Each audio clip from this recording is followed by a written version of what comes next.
Hello gamers and other viewers, I'm the Broken Game, and welcome to more Seduce Me via Tome.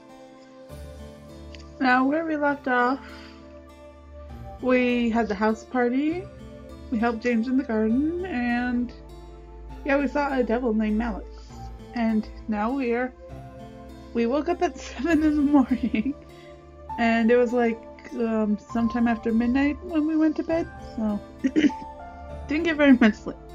And we tried to fall back asleep, but we can't, so that's currently where we are right now. Alright, let's get into this. I gave up and sat up, staring at the fireplace across from my bed. A sigh escaped from between my lips before I threw my legs over the side of the bed. What to do at 7 in the morning? Let's explore the house. It would be a good idea since we haven't seen much of it. I decided it would be a good idea to wander the house. I never really explored it much as a child, so there were bound to be new surprises. Well, come on, feet, let's go on an adventure. I stood up and exited my room, hoping that the boys were still asleep. I began to wander the halls on my end of the house, opening each door to find what each room led to. Quickly I found an old office. A desk, a chair sat by the far side, as a large bookshelf of documents and memorabilia dawned on its nooks and crannies. There were a couple of pictures of me growing up peeking from the shelf as I walked further into the room. Ooh. I don't believe I've ever been in here before.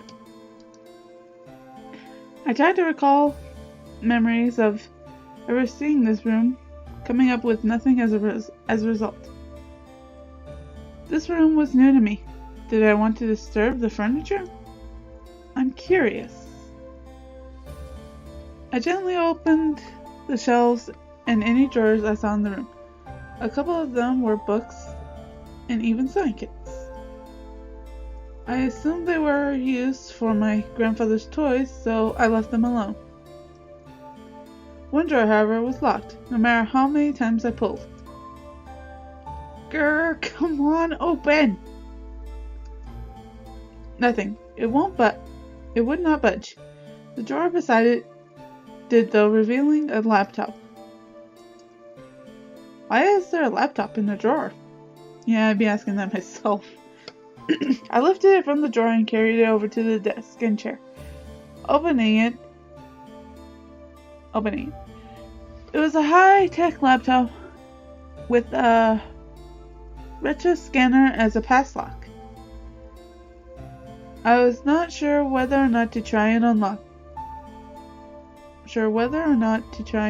it or not. Let's give it a try. I'm curious to see what's on it. I decided to try. I turned on the computer and leaned my face near the retina scanner, laying the camera up with my eye. To my surprise, I heard a ping from the computer before the screen opened to a desktop. Huh, look at that. On the desktop were documents and folders labeled with different aspects of the Anderson Company. Taxes, profits, bylaws, products. The list went on and on. If I really did want to become CEO of Anderson Toy Company, I had everything about it at my fingertips. Dad would sure be impressed. One icon, however, stood out from the rest. Ugo? I double-clicked the icon, but no window came up. Instead, I heard a large click from the drawer that was locked. What the? I slowly lifted my seat and walked over to the drawer, attempting to open it again. It slid out smoothly with the direction of my pulling hand, revealing two books. One was plain black journal with a tie to keep it closed. The other was bound in leather with cryptic symbols all over the cover. I took out the journal and skimmed through it, seeing my grandfather's notes. There were all detailed explanations and opinions on his findings on demon magic. He really did know about magic. Huh. I sat down at the desk and read through the journal, further finding drawings and sketches and symbols and magic circles, each with their own different meanings and effects. It was all fascinating. There was even a page of important spells to know. I read through them, trying to mesmerize them into my mind. I don't know what came over me, but I started to feel more energetic and more powerful simply reading my grandfather's notes. I was suddenly aware of the energy that surrounded my body and the power that was around the house. The more I read, the more powerful I became. It's a good thing we tried then, didn't we?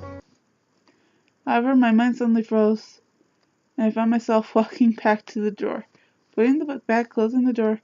The lock was set, and I snapped out of it. Huh? What? I shook my head and looked over at the drawer, realizing what I had done. I walked over to the desk to reopen the lock, but suddenly felt the need to stop. Okay. Something held me back. Something, and didn't want me to pry any more than I already had. I was curious beyond belief, but I obeyed the thoughts for now. Eventually I would come back and look into it. I returned to bed feeling the weight of the morning drag me under my covers and tried sleeping again. I had energy, but I wanted more sleep. It was Sunday and nothing was happening today. Come on, eyes, go back to sleep. I shut my eyes and tried to slow my breathing. I looked at my phone to check the time once again. It's noon yet. I felt like I had slept for much longer. Why is time going by so slowly? I feel that sometimes, especially when I'm at work. I decided and got changed into normal clothes and went out to the main hall and sat down on the stairs. Sundays were very boring. However, the muffled sounds of battle caught my attention. Huh? I quickly went out to the backyard in response to the noise I had heard. In the yard, with all 5 boys practicing fighting, Sam was in the middle, and the other 4 surrounding him, throwing punches and kicking at him. Sam, being the strongest of the bunch, blocked, dodged, and kicked almost masterfully.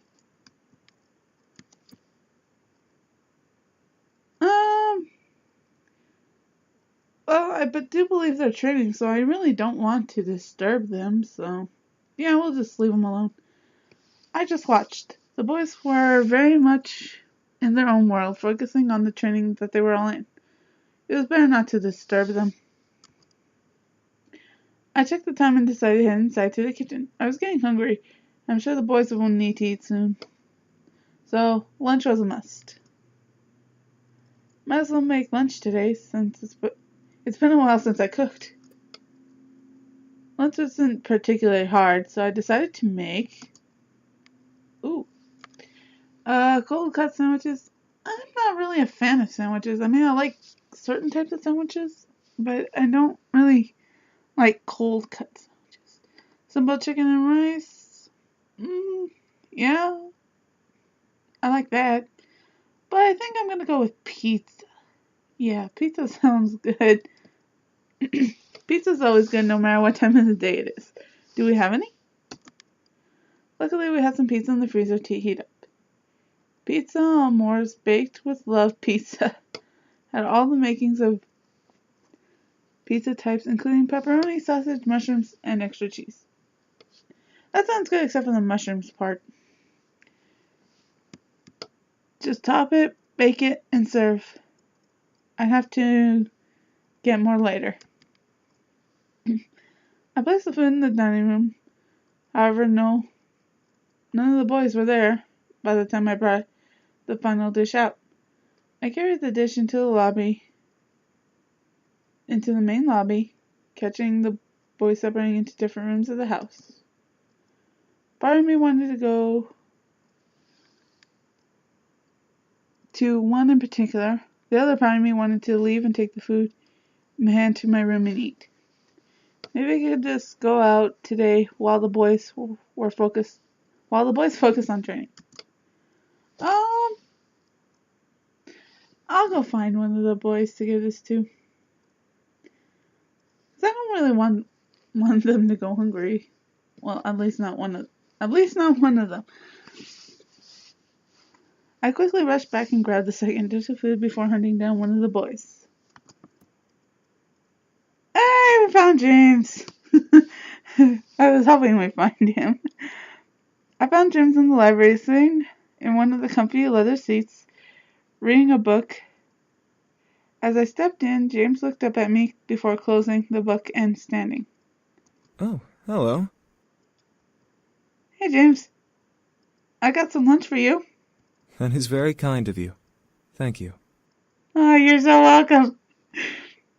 James took his food and sat back down, placing the book he was reading on the table in front of him, setting the dish on his lap. I'm sorry. I should have asked you first before exploring the house and finding this room. You don't need to apologize. Huh? Oh no, you're fine. Remember, you live here too, so any room besides mine is free to be in. Still, you're the master of the house. I should have asked.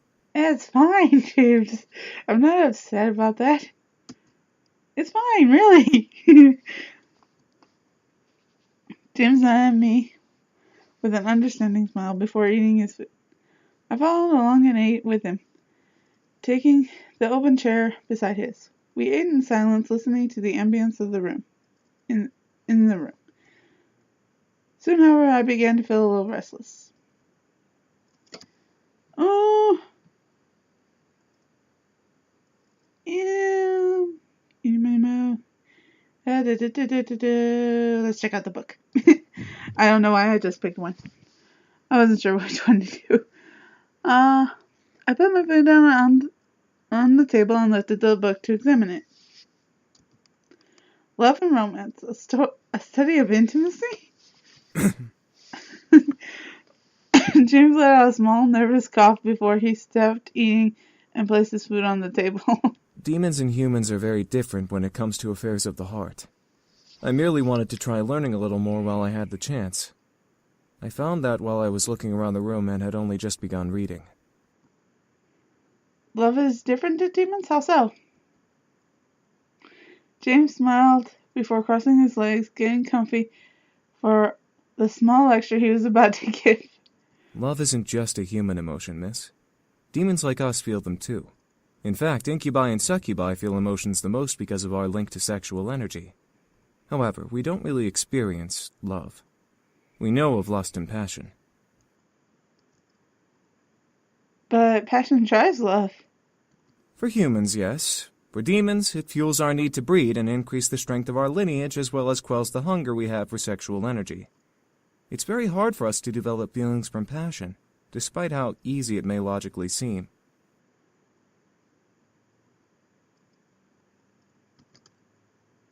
You hunger for energy?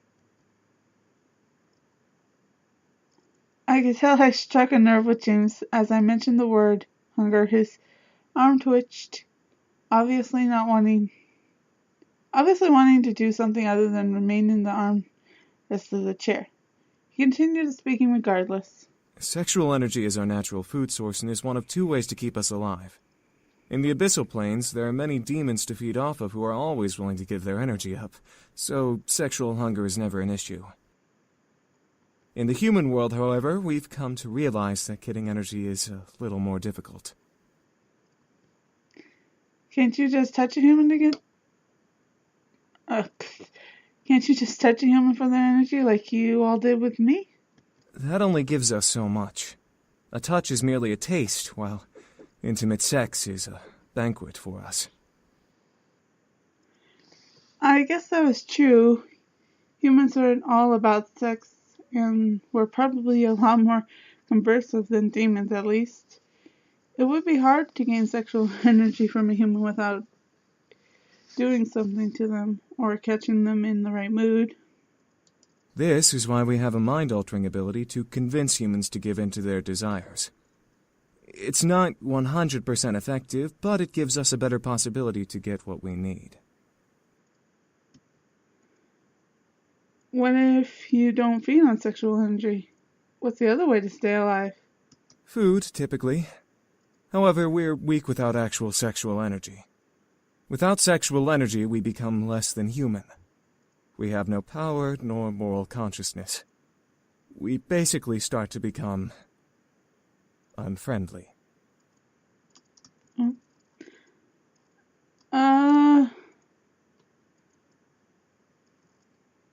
Well, not sure which one to do, but just out of courtesy, I'll ask if he's hungry now. James didn't reply. He simply stared at me, unable to answer. However, I could tell he was. He was clutching the armrest tightly, digging his fingers into the leather. I gently leaned in close to him from my chair and reached to brush my fingers over his hand. If you really need energy, I'll help a little. No sex, but enough to stop the hunger, okay?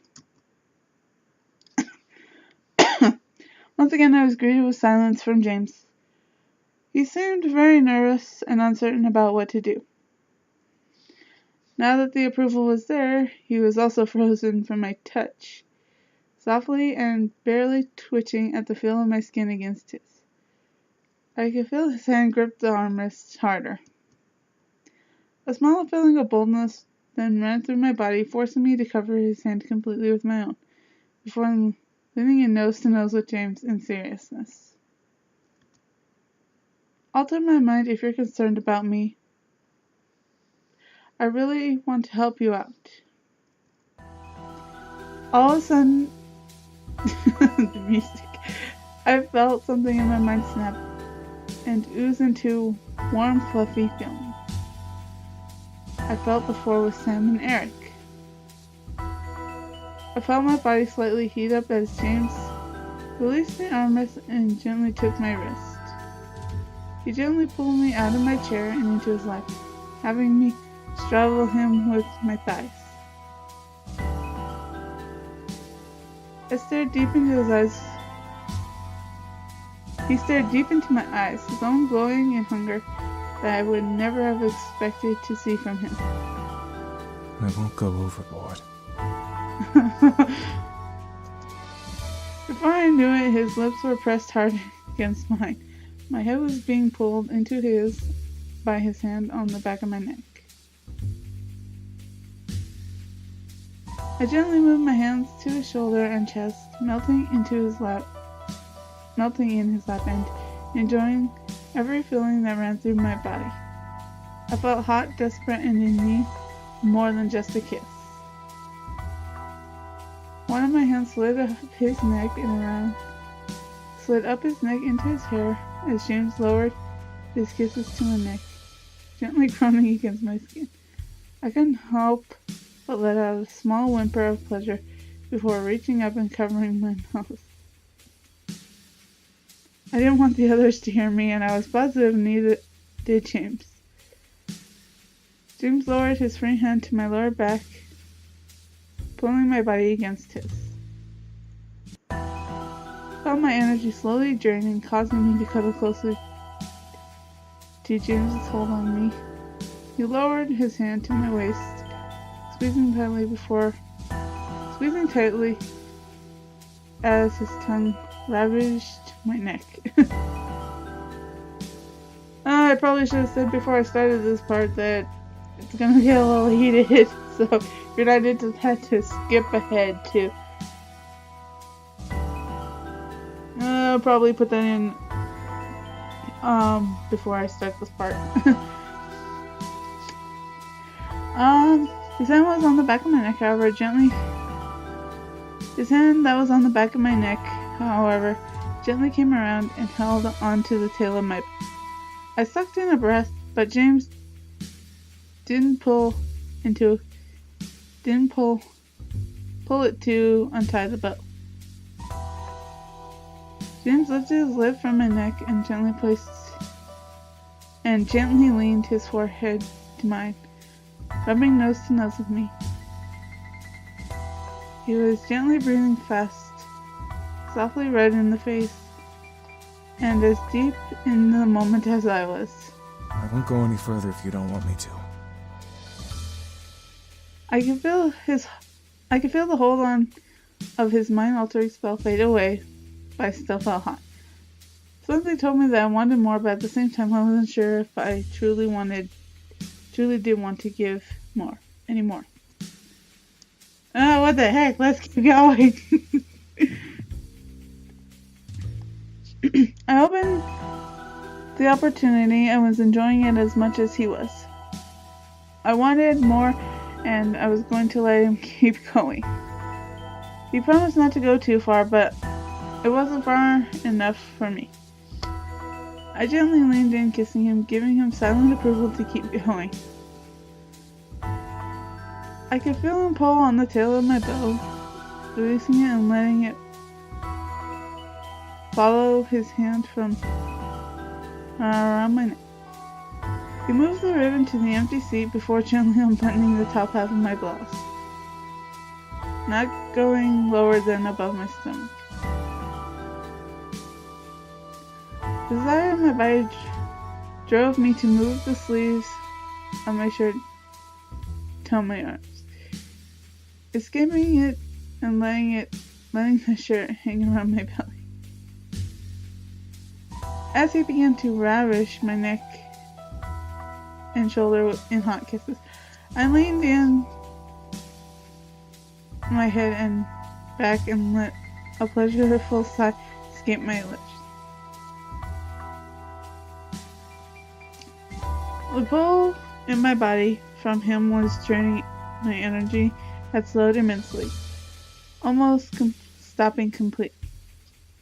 However, James kept touching and kissing me regardless.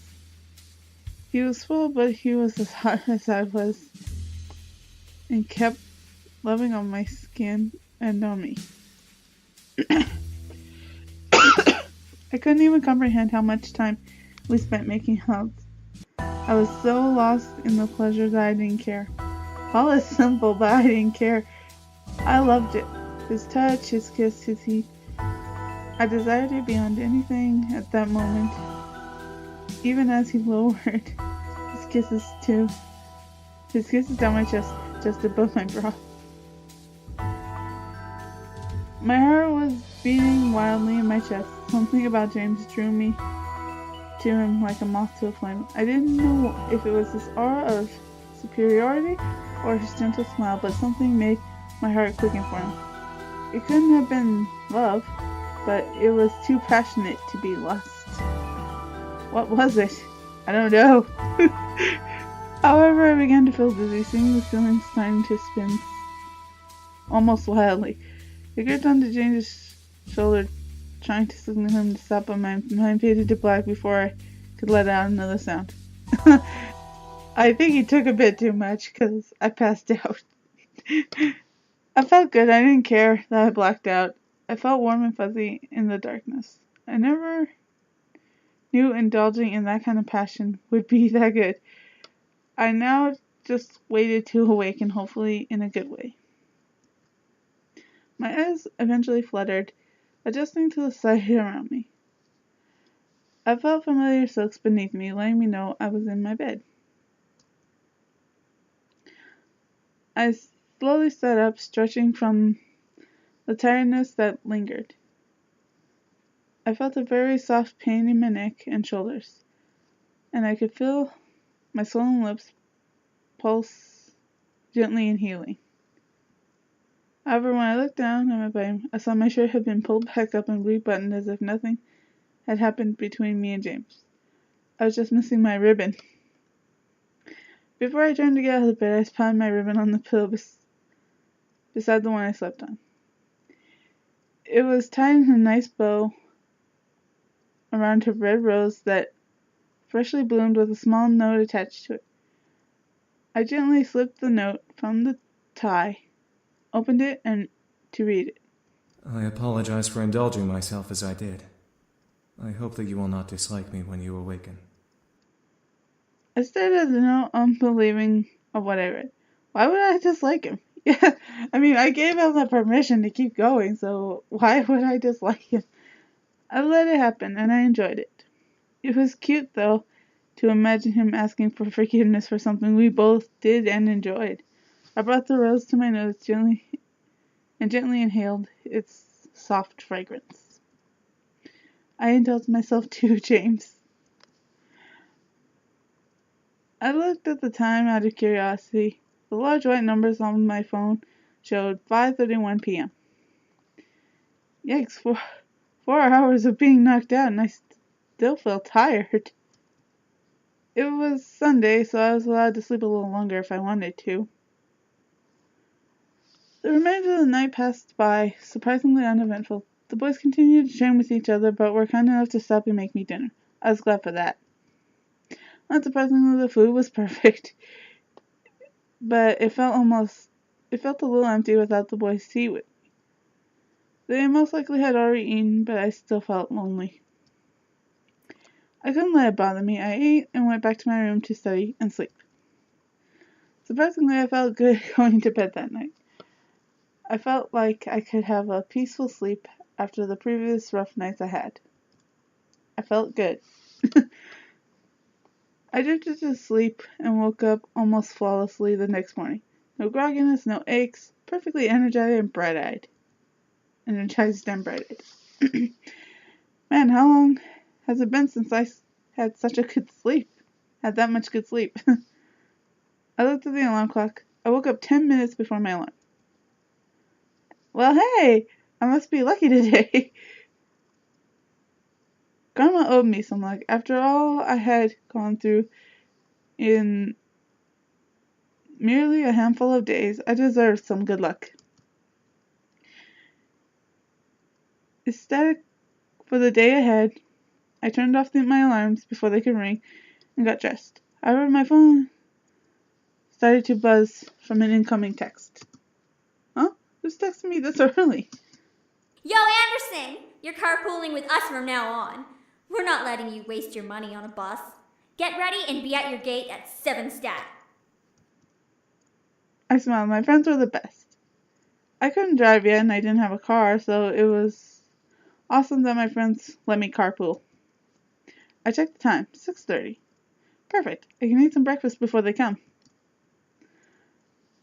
I packed my bag and carried it downstairs towards the kitchen as I entered the dining room. I saw a plate of eggs, toast, and bacon sitting on the table. A fresh steaming cup of coffee sat next to the plate with sugar and creamer on the side. I don't really like coffee, so I'll just imagine it's like tea or orange juice instead.